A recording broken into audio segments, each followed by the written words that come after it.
खबरों में बने रहने के लिए बेल आइकन दबाएं और फर्स्ट इंडिया न्यूज को सब्सक्राइब कीजिए।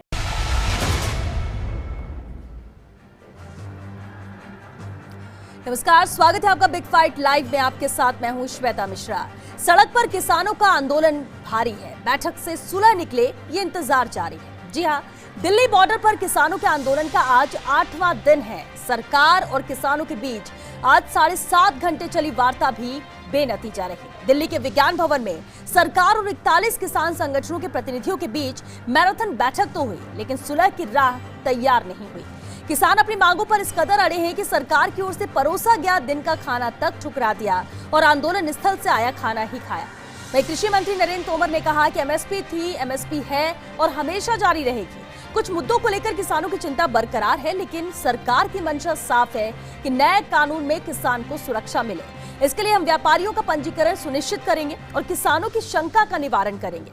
इधर किसान एमएसपी पर लिखित गारंटी चाहते हैं और दो टूक कह रहे हैं कि किसी भी सूरत में उन्हें ये कृषि कानून स्वीकार नहीं है। वार्ता से निकलेगा रास्ता, मांगों पर अड़े किसान और सड़कों पर जारी है घमासान। जारी है किसानों से संवाद, लेकिन कब और कैसे खत्म होगा विवाद? और हर किसी की जुबान पर है एक ही सवाल कि कब थमेगा ये बवाल और कब किसानों को मिलेगा हल। ਅਸੀਂ ਜੋ ਵੀ ਕਾਲੇ ਕਾਨੂੰਨ ਬਣਾਏ ਨੇ ਸੈਂਟਰ ਸਰਕਾਰ ਨੇ ਉਹਨਾਂ ਦੇ ਵਿਰੁੱਧ ਆ। ਕਿਸਾਨ ਆ ਤੇ ਕਿਸਾਨਾਂ ਦੇ ਨਾਲ ਡਟੇ ਹੋਏ ਆ।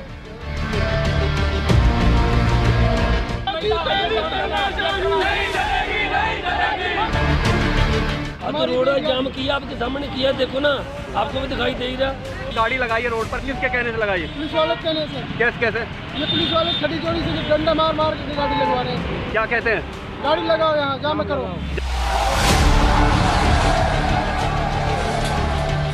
और हम गाड़ियों के नीचे कुचलकर मर जाएंगे, लेकिन हम दिल्ली पहुंचेंगे। आज अगर हम आंदोलन नहीं करेंगे, हमारा हक छिन जाएगा, हमारी जमीनें छिन जाएंगी। तो शंका का निवारण करने के लिए सरकार तैयार है।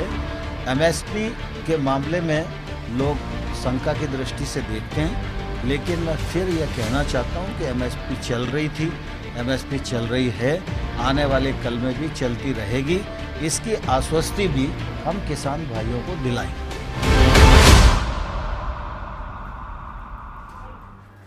दिल्ली में किसानों का आंदोलन है बरकरार। अब करना होगा 5 दिसंबर का इंतजार, लेकिन उठते हैं सवाल कि जारी रहेगी वार्ता, लेकिन कब निकलेगा हल? किसानों को मना पाएगी सरकारी आश्वासन? क्या केंद्र करेगा कृषि कानूनों में संशोधन? कब तक जारी रहेगा किसान का आंदोलन? और सबसे बड़ा सवाल कि आखिर किसान को कब मिलेगा हल? बिग फाइट में बहस आज इसी अहम मुद्दे पर, और बहस के लिए मौजूद है हमारे साथ खास मेहमान। चलिए उनसे रूबरू करा दें आपको। हमारे साथ कांग्रेस विधायक राम नारायण मीणा जी हैं, बीजेपी नेता माधो सिंह जी हमारे साथ हैं, किसान नेता रामपाल जाट जी हैं और साथ ही विषय विशेषज्ञ भूरा राम चौधरी जी भी हमारे साथ हैं। बहुत स्वागत है आप सभी का बिग फाइट लाइव में। रामपाल जी, आपसे ही शुरुआत करते हैं सर, क्योंकि बहुत सारी मांगे किसानों की, लगातार आंदोलन भी जारी रहा और आज 7.5 घंटे की बैठक भी चली। अच्छी बात कह सकते हैं कि बैठक सकारात्मक रही, सभी बातों को सुना गया, एक एक की बातों को समझा गया, लेकिन अब फिर भी 5 दिसंबर का इंतजार है। क्या अभी भी उम्मीद कायम है? और जिस तरह की आज बैठक हुई, ऐसा लग रहा है कि 5 तारीख को अब हल निकल जाएगा? रामपाल जी।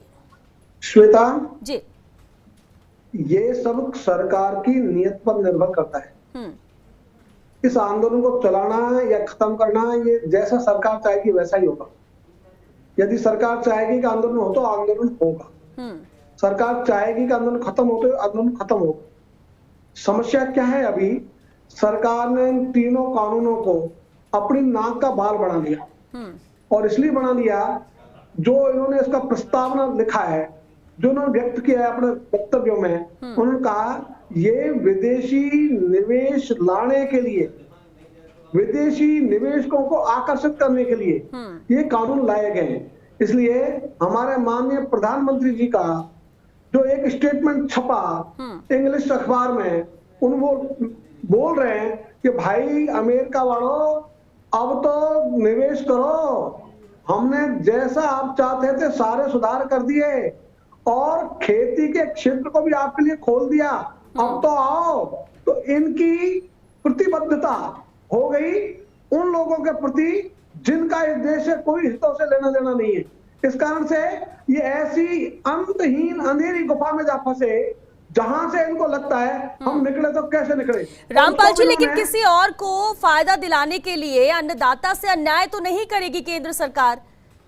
किसान सड़कों पर है, क्यों नहीं? क्योंकि किसान से ही देश चलता है। अन्नदाता खुश तो सब खुश। इतना बड़ा फैसला कैसे लेंगे जबकि बार बार केंद्र सरकार की तरफ से कहा जा रहा है कि ये किसान के हित में है? फिर भी क्या आपको उम्मीद नहीं लग रही है?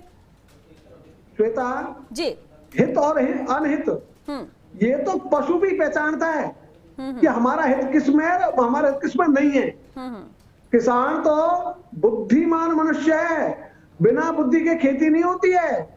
तो ऐसे बुद्धिमान मनुष्य के लिए भी, मानव के लिए भी सरकार कहे कि हम आपका भला करना चाहते हैं, तो भाई हमसे तो पूछ दो हमारा भला किसमें है।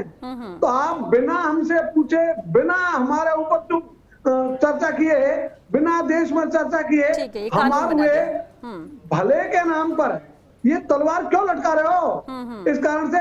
और एक खास बात यह श्वेता, हमारे प्रधानमंत्री जी ने, इस सरकार ने अब तक जो बातें कही है उनका पालन नहीं हुआ और उल्टा इन्होंने जो नाम दिया उसके विपरीत काम हुआ। इसलिए किसानों का, देश का विश्वास इस सरकार पे कम होता जा रहा है। ठीक है। मैं एक उदाहरण देना चाहूंगा। ठीक है रामपाल जी। श्वेता, 2018 में प्रधानमंत्री अन्नदाता आय संरक्षण अभियान, जिसको भारत सरकार ने कहा कि किसानों के लिए सुरक्षा कवच होगा, ये किसानों के लिए छतरी के रूप में, अम्ब्रेला के रूप में योजना होगी।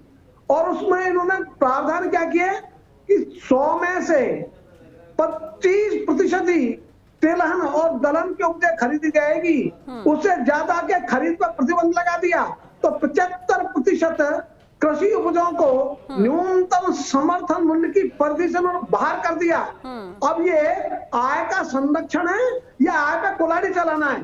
तो नाम तो अच्छे देते हैं लेकिन काम उल्टा करते हैं। ठीक है ठीक है रामपाल जी, बिल्कुल जो आप आरोप भी लगा रहे हैं, क्योंकि माधो सिंह जी बीजेपी नेता हमारे साथ है। माधो सिंह जी इसी पर ही जवाब चाहेंगे, क्योंकि केंद्र सरकार पर भरोसा नहीं है। जो कहा जा रहा है, हित की बात की जा रही है, वो वैसा नहीं है। जबकि अभी केंद्रीय कृषि मंत्री ने कहा कि एमएसपी को लेकर जो सवाल उठ रहा था कि एमएसपी थी, है और रहेगी, शंका सबसे बड़ी इसे लेकर थी, लेकिन सकारात्मक रही बैठक। देखिए श्वेता जी, किसान देश का अन्नदाता है, रीढ़ है, ये सभी लोग कहते हैं और कहते आए हैं। भारतीय जनता पार्टी किसानों की पार्टी है और किसानों के हित के लिए समय समय पे काम करती रही है। अभी रामपाल जी ने जिन विषयों को लेके बताया उनमें मैं स्पष्ट करना चाहूँगा। पूरे हिंदुस्तान के अंदर जब एमएसपी की बात आती है तो 6% ही ऐसे लोग हैं जो अपनी फसलों को एमएसपी पे बेचते हैं या एपीएमसी में ले जाके बेचते हैं। 94% लोग ऐसे हैं जो अपनी फसल को कहीं नहीं कहीं गांव में या निजी हाथों में बेचते हैं। तो 94% लोगों का हित कहीं ना कहीं सुरक्षित करना ये मोदी जी का कर्तव्य बनता है। और मोदी जी ने उसी को ध्यान में रखते हुए एक 2 प्लेटफार्म बनाए कि जिनको एपीएमसी में अपनी फसल बेचनी है वो एपीएमसी में बेचे, और जिनको एपीएमसी में नहीं बेचनी है उनको कहीं ना कहीं जो कंपनियां हैं वो आके अगर बेहतर मूल्य देती है तो उनको बेचे, नहीं तो ले जाके एपीएमसी में बेचे। तो इसमें कहीं भी नहीं कहा गया है कि एपीएमसी को खत्म करेंगे, कहीं नहीं कहा गया है एमएसपी को खत्म करेंगे, और कहीं भी नहीं कहा गया है कि किसान की फसल का बंधक गिरवी या उनको लीज पे लिया जाएगा। लेकिन किसानों को लगता है कि इससे एपीएमसी एक्ट जो है वो कमजोर होगा और इससे किसानों को नुकसान है। ये एक शंका है विपक्षियों का। एक अपनी राजनीतिक चमकाने के लिए गांव-गांव में जाके मैं इनसे हाथ जोड़ के निवेदन करना चाहूंगा कि 70 सालों में किसानों के बारे में राजनीति बहुत हुई है और किसान वर्ग बहुत ही शोषित रहा है। उन लोगों को जो अपनी फसल को ले जाके एपीएमसी में नहीं बेच सकते और जो अपनी उचित मूल्य जिनके पास में नहीं प्राप्त हो सकता, उन किसानों को इस एक्ट का फायदा मिलेगा। क्यों नहीं? जब निजी लोग या कंपनियां या जो प्रोसेसिंग यूनिटें हैं वो जाके अगर वहां से अपना सीधा माल खरीदेगी। और ये भी कहा गया है एक्ट के अंतर्गत पूरे हिंदुस्तान में बाकी एक्टों को बिना छेड़े छाड़े इस एक्ट के तहत में कोई भी व्यापारी अपनी फसल को जाके किसी भी गांव से, किसी भी काश्तकार से बिना टैक्स के खरीद सकता है, तो इसमें कहाँ गलत दिखाई दे रहा है? लेकिन किसान को ही ये गलत मेरी दिख समझ रहा से है। परे है। बिल्कुल यही माधु सिंह जी, सवाल ये है कि अगर ये कानून बनता, बार बार किसान ये कह रहे कि पहले चर्चा नहीं की गई है और अब जब कानून बन गया है तो हमें उससे दिक्कत है, दिक्कत कुछ क्लॉज या कुछ एक्ट को लेकर हो सकती है। आप लोग कह रहे हैं कि फायदे का है, वो समझ रहे हैं कि हमारे लिए कभी कहीं फायदा नहीं, किसी बात का विवाद नहीं। है। मैं ये निवेदन करना चाहूंगा कि आज जब यहाँ पे जो किसान इकट्ठे हुए हैं, वो क्या बाकी लोग हैं जो किसान गांव में हैं, उनसे चर्चा करके वहां पे गए कि हम आपके हित की बात करेंगे? 0.1%, जब 56% हिंदुस्तान के अंदर पब्लिक है और करीब 58 करोड़ लोग किसान है, तो क्या ये जो यहाँ पे जो लोग पूछे हैं वो किसानों से बात करके गए कि उनकी हित की बात करेंगे? हम वाजिब सवाल है ये, बिल्कुल ठीक है। रामनारायण मीणा जी भी हमारे साथ है, कांग्रेस विधायक। रामनारायण जी, देखिए विपक्ष के तौर पर भी लगातार सवाल उठाया जाता रहा है इस कानून को लेकर, किसान सड़क पर आ चुका है। क्या उम्मीद लग रही है कि किसानों की आज 5 दिसंबर को पूरी होगी? क्योंकि आज सकारात्मक तो बैठक रही है लेकिन कोई नतीजा नहीं निकला है और अब एक बार फिर से 5 दिसंबर की बैठक है।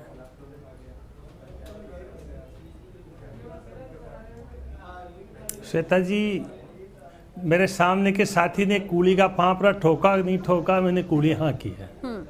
और मैंने देखा है 1964 में नेहरू जी ने food corporation of India act बनाया और गोदाम बनाए। जो सरकार रेल की पटरियां बेच रही है, गोदामों को बेच रही है, फूड कॉर्पोरेशन को बेच रही है, वो कैसे खरीदेगी? अभी भी गए साल इन बीजेपी के नेताओं को या कांग्रेस के कोई नेता, मेरा कोई पार्टी नहीं, मैं किसान पहले हूँ, इन्होंने हमारा गेहूं नहीं खरीदा 1925 में। अब 1975 की रेट आ गई। ये एक लाइन कहने से इनके दादाजी का क्या बिगड़ता है कि भाई हम खरीदेंगे? जब आप गोदाम बेच रहे हो, 50 मुट्ठी भर लोगों का खेल कर रहे हो, अभी भी खरीद सकते हो तो किसान तो अभी भी बेच सकता है, लेकिन 2 बोरी बेचने उसके पास इंटरनेशनल कंपनी आएगी, इसलिए उसको मंडी में बेचना पड़ेगा। ये मंडी खत्म कर रहे हैं, तो उसको उपभोक्ता को बेचना पड़ेगा। ये उपभोक्ताओं के बीच में 50 पूंजीपति पैदा कर रहे हैं। जो जयपुर का एयरपोर्ट, श्वेता जी, जो जयपुर का एयरपोर्ट कोडियों के बाप में अडानी को दे सकता है, जो सारी रिलायंस कंपनी को सारा तेल के कुएं दे सकता है, जो चीन की पक्षी बात करते हैं, पाकिस्तान का नाम लेते हैं, उस मोदी के ऊपर किसान को कतई विश्वास नहीं है। मोदी ईमानदार है, यदि वो शिव का भक्त है तो एक लाइन में ऑर्डर निकाल दे, अभी नोटिफिकेशन कर दे कि किसान को एमएसपी का अधिकार होगा और जो एमएसपी में नहीं खरीदेगा उसको जेल देंगे। हमने राजस्थान विधानसभा में कानून पास किया है कि जो भारत सरकार ने रेट निश्चित की है उससे कम में जो खरीदेगा उसको जेल देना पड़ेगा। ये क्यों नहीं कर देते? लेकिन अभी वो भी पास नहीं हो पाया, वो भी राष्ट्रपति तक नहीं पहुंचा। लेकिन रामनारायण जी, देखिए एमएसपी को लेकर सवाल है और अभी क्योंकि बैठक खत्म होने के बाद भी केंद्रीय कृषि मंत्री नरेंद्र सिंह तोमर ने एक बात कही कि एमएसपी को लेकर शंका बहुत है किसानों की, क्योंकि 7.5 घंटे चली बैठक में हर एक की बात सुनी गई है। उनका कहना है कि एमएसपी थी, एमएसपी है और आगे भी रहेगी, तो इसके लेकर कोई संशय नहीं है। अगर ये लिखित में देंगे तो ही मानेंगे क्या? श्वेता जी, संसद अपने आप कानून होता है। श्वेता जी, मैं इतना दुखी किसानों में बीमार हूँ, मैं पिछले दिनों से बीमार हूँ, मैं खुद आंदोलन में जाना चाहता हूँ, कोविड हो मैं मरूं या जीऊं, ये किसान के जीवन मरण का प्रश्न है। मोदी जी किसान को बर्बाद करने में लगे। केंद्रीय कृषि मंत्री, अरे दादा मेरे साथ ट्रैक्टर तो हाँक सकता है लेकिन कूड़ी हाँकी है क्या? उसको पता ही नहीं है किसान क्या होता है। ऐसे कृषि मंत्री से भगवान पिंड छुड़ाए। चलिए ठीक है, देखिए कोशिशें तो की जा रही है, लेकिन अब चलिए विषय विशेषज्ञ भूराराम चौधरी जी हमारे साथ हैं। भूराराम जी, अभी आपने सभी की बातें सुनी, देखिए पार्टी पक्ष में हो, विपक्ष में हो या किसान नेता, हमारे साथ रामपाल जाट जी भी थे, उनकी बात आपने सुनी। समझना आप चाहेंगे कि एक्ट के किस क्लॉज में दिक्कत है, इस कानून में क्या ऐसा है जो किसान इन तीनों कानून को चाहते हैं कि वापस हो, और केंद्र सरकार कह रही है किसान के हित में ये कानून, इसलिए इसे वापस नहीं किया जाएगा। बैठक आज होती है लेकिन बेनतीजा रहती है और इसके बाद 5 तारीख को फिर बैठक है। भूराराम जी, देखिए श्वेता जी, सबसे पहले तो आपको और आपके चैनल को इस बात के लिए धन्यवाद कि समसामयिक विषय जो किसानों से जुड़ा हुआ है, आप लोग लगातार इसको उठा रहे हो, हम आपका इसके लिए एहसान मानते हैं जी। रही बात इन कानून की खामियों की, तो मुझे तो ये लगता है कि तीनों ही जो कानून है वो वास्तव के अंदर मोदी जी किसान के पीछे छिप कर के पूंजीपतियों के लिए लाए हैं। वो कहते हैं कि किसान भ्रमित है, किसान को भ्रम जाल में फंसाया जा रहा है, किसान को बगलाया जा रहा है, अहंकार बोलता है उनका। वो देश के प्रधानमंत्री है, किसान के प्रधानमंत्री है। किसान आपसे रहम की भीख मांग रहा है। किसान कहता है मुझे तीनों बिल नहीं चाहिए, मुझे तो आप एमएसपी एक की गारंटी दे दो। शुरू में तो यही कह रहा था किसान कि एमएसपी की गारंटी दे दो कि इससे नीचे किसी भी मंडी में, किसी भी बाजार में, किसी भी खुले में कोई फसल नहीं मिलेगी। जो भी आपकी जो 23-24 फसलें आपने एमएसपी के लिए कर रखी है, 2 महीने तक पंजाब का किसान सड़कों पे पड़ा रहा, आपने सुना नहीं। धीरे धीरे इकट्ठे हो गए, लामबद्ध हो गए, वो दिल्ली आने लगे, बोले खालिस्तानी है, पाकिस्तानी है।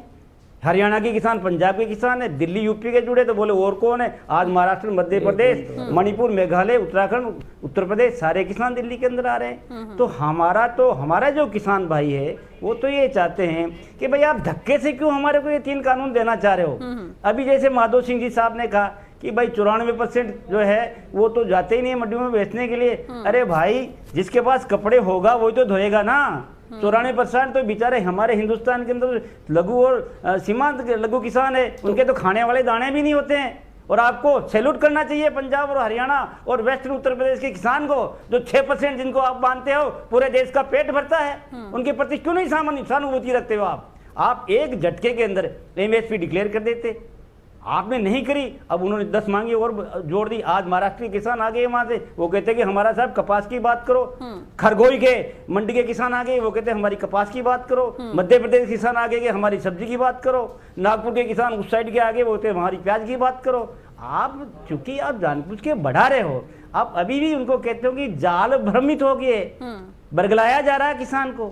किसान मर रहा है, उस पर वाटर कैनन छोड़ा जा रहा है। देव दिवाली आप बना रहे, बहुत अच्छी बात है, हमें भी अच्छा लगा, भगवान का नाम लिया आपने।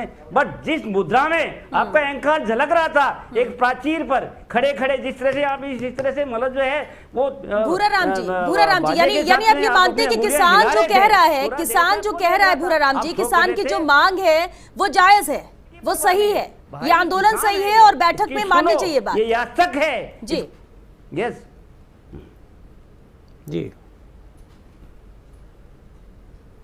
अच्छा एक बात है, अब ये कहते कमेटी, अरे भाई वहां राज्यसभा में लोगों ने कहा ना सेलेक्ट कमेटी में भेज दो, तब तो आदरणीय हरिवंश जी ने, जो हमारे एक वो हरिवंश राव बच्चन साहब थे जो अंग्रेजी के प्रोफेसर थे, हिंदी को आकाश की ऊंचाई तक ले गए, और एक ये हरिवंश जी हैं जो आंख मूंद करके विरोध करने के बावजूद भी, अल्पमत में होने के बावजूद भी कह दिया कानून पास, और अब कहते कमेटी बनाओ। भाई तब लोग कह रहे थे ना विधानसभा के, लोकसभा के अंदर, राज्यसभा के अंदर कह रहे थे ना भाई सेलेक्ट कमेटी में भेज दो, आपने क्यों नहीं भेजा सेलेक्ट कमेटी में। अब चूंकि आपने और भी बहुत सारी बातें करी है, तो उन्होंने कहा देखा 2020 का जो कानून आपने बिजली वाला लेके आए वो भी खत्म करो। पराली में 1 करोड़, अरे थोड़ा रहम करो, 1 करोड़ रुपया पराली जलाने पर किसान पर दंड लगेगा। जैसे दिल्ली में किसी फैक्ट्री में धुआं तो निकलता ही नहीं है, माधव सिंह जी, ऐसे में अगर हम एक्सपर्ट पर जाए, भूराराम जी की बात माने तो फिर ये जायज है आंदोलन किसानों का। माधव सिंह जी कैसे जस्टिफाई करेंगे कि जो केंद्र सरकार ने फैसला लिया वो सही है, कानून सही है? देखिए, मैं इसमें पहले भी स्पष्ट कर चुका हूँ, अभी रामनारायण जी ने कई बातें कही, पर उनके सहित ये ध्यान में नहीं है कि उन्होंने जो एक्ट पास किया है उसमें इन्होंने कहा कि हमने ये कहा है कि कोई भी एमएसपी से नीचे फसल खरीदेगा, उस फसल के ऊपर हम अगर नीचे खरीदेगा तो उसको दंड देंगे। पर वो कहाँ पे देंगे? अगर एपीएमसी में बाहर खरीदेगा, मतलब मंडी से बाहर खरीदेगा, एक तरफ आप एपीएमसी की पैरवी करते हो, दूसरी तरफ आप किसानों को गुमराह करते हो। और जहां तक बात है, भूराराम जी अपनी बात बता रहे हैं, तो सर छोटू राम जी ने यही तो कहा था, भूराराम जी, उन्होंने कहा कि जिस दिन किसान अपने दुश्मन को पहचान लेगा उस दिन किसान को कोई नहीं बरगला सकता। और आज स्थिति ये है कि किसान के नाम पे राजनीति करने वाले, जब सीएए में यही तो कह रहे हैं, जब आप सीएए में कुछ नहीं कर पाए, आप जब अगर पाकिस्तान की बात होती है या जम्मू कश्मीर की बात होती है, हम तो किसान की बात कर रहे हैं सर, क्योंकि आज बिहार का चुनाव इस एक्ट में लाने के बाद में जनता ने जब आपको कॉन्ट्रैक्ट फार्मिंग का भी विरोध है, मैंडेट दिया, तो उसके बारे में आप क्या कहेंगे? Contract farming, Madhav Singh ji, contract farming को लेकर कहा जा रहा है कि ये फायदेमंद होगा, लेकिन कॉन्ट्रैक्ट फार्मिंग में भी विरोध है, इसे लेकर किसी भी तरह की पंजाब में ऑलरेडी चालू है। 20 राज्यों में चालू है, ये इनकी जानकारी में होना चाहिए। ये तो कॉन्ट्रैक्ट फार्मिंग एक वो चीज है जिनके जो मैं आपको एक छोटा सा सीधा सा उदाहरण देना चाहूंगा कि अगर कोई आदमी आज सर्दी के अंदर अपना कुर्ता और पजामा पहना है, अगर कुर्ते पजामे के ऊपर उसने अगर कोट पहन लिया तो उसकी सर्दी की सुरक्षा के लिए ये बनाया गया है कॉन्ट्रैक्ट फार्मिंग बेस्ड स्टेट में। ये भूराराम जी की जानकारी में होना चाहिए क्योंकि ये विशेषज्ञ है और इसके बारे में जानकारी होगी तो ये इस बारे में बात नहीं करेंगे। हमने कोई नई चीज नहीं कही है। लेकिन अगर कोई विवाद होता है 30 दिन में नहीं निपटाया जाएगा, कोर्ट में भी सीधे किसान नहीं जा सकता है, तो फिर किसान तो परेशान ही होगा ना सर। 4 दिसंबर 2012 को कपिल सिब्बल ने संसद के अंदर यह कहा था कि ये जो एक्ट हम लाने चाह रहे हैं वो काम नहीं कर सके और उन्होंने उस समय बढ़िया बताया, उस चीज को आज किया तो वो उसके खिलाफ में। चलिए ठीक है, आप यही मानते हैं कि देखिए कानून ठीक है क्योंकि वक्त भी खत्म हो रहा है सर। एक रिएक्शन जरूर ले ले। रामपाल जाट जी, उम्मीद कितनी है अब 5 दिसंबर को? उम्मीद कितनी है कि हल निकल जाएगा इस आंदोलन का, इस कानून को लेकर जो संघर्ष किसान कर रहा है? हम तो सदा ही उम्मीद पे काम करते हैं। किसान को उम्मीद नहीं तो फसल बोता ही नहीं। इसलिए किसानों का स्वभाव तो सदा आशावादी रही है, आशावादी रहा है। इसलिए आशावादिता ये हमारा स्वभाव में, तो हमको तो अभी भी आशा है कि सरकार समझ जाएगी, सरकार अपनी चूक को मान जाएगी, इनको अहंकार का विषय नहीं बनाएगी, इसको नाक का बाल नहीं बनाएगी। यानी कानून में बदलाव होगा। कानून ये जो तीनों हैं, तीनों कानून किसी काम के नहीं है। इसलिए इनको पूरे देश के किसानों ने काले कानून कहा हुआ है और काले कानून के रूप में इनको लाया गया है। ये कानून किसान के भले के नाम पर बड़े पूंजी वालों के हित रखने के लिए लाए गए। ठीक है रामपाल जी। रामनारायण जी एक लास्ट कमेंट जरूर चाहेंगे सर कि क्या उम्मीद लग रही है कि सिर्फ कानून में बदलाव ही इसका हल है या कोई रास्ता निकल सकता है?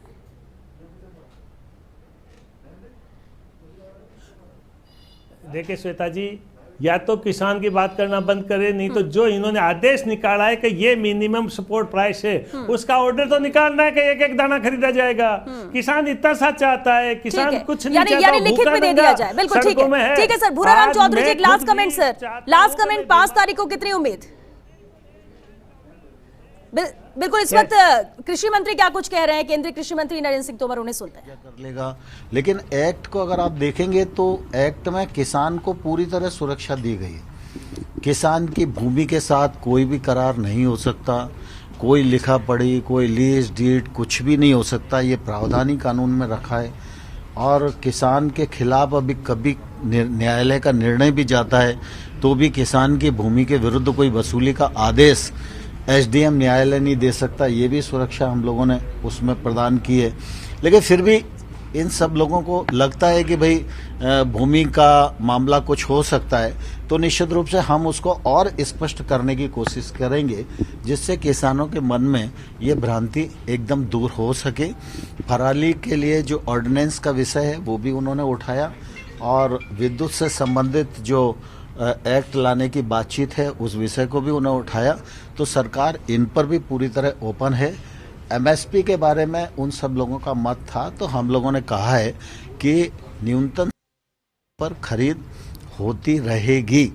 यह प्रधानमंत्री नरेंद्र मोदी जी का कमिटमेंट है, इसमें किसी को शंका नहीं होनी चाहिए। लेकिन फिर भी अगर आवश्यकता लगती है तो हम पूरे देश के किसानों को आश्वस्त करना चाहेंगे कि एमएसपी पर इन कानूनों से किसी भी प्रकार का कोई खतरा नहीं होगा। तो केंद्रीय कृषि मंत्री नरेंद्र सिंह तोमर ने जरूर साफ किया, हालांकि इस बैठक के बाद उन्होंने कहा कि जो भी शंकाएं हैं उसे दूर करने की कोशिश सरकार करेगी। 5 दिसंबर को फिर से बैठक है। बहरहाल बहुत शुक्रिया आप सभी का इस चर्चा में शामिल होने के लिए। तो किसान को हल कब मिलेगा, कब समाधान होगा इसका, जो उम्मीदें की जा रही हैं, जो मांगे हैं, उसे कैसे पूरा किया जाएगा। सकारात्मक आज की बैठक में चर्चा जरूर रही, लेकिन अब उम्मीद 5 दिसंबर को है जब दोबारा बैठक होगी और ये बेनतीजा ना हो कि कोई नतीजा निकल जाए अगली बैठक में। ये उम्मीद किसान भी कर रहा है, पूरा देश भी कर रहा है। चलिए 6 बिग फाइट लाइव में आज के लिए बस इतना।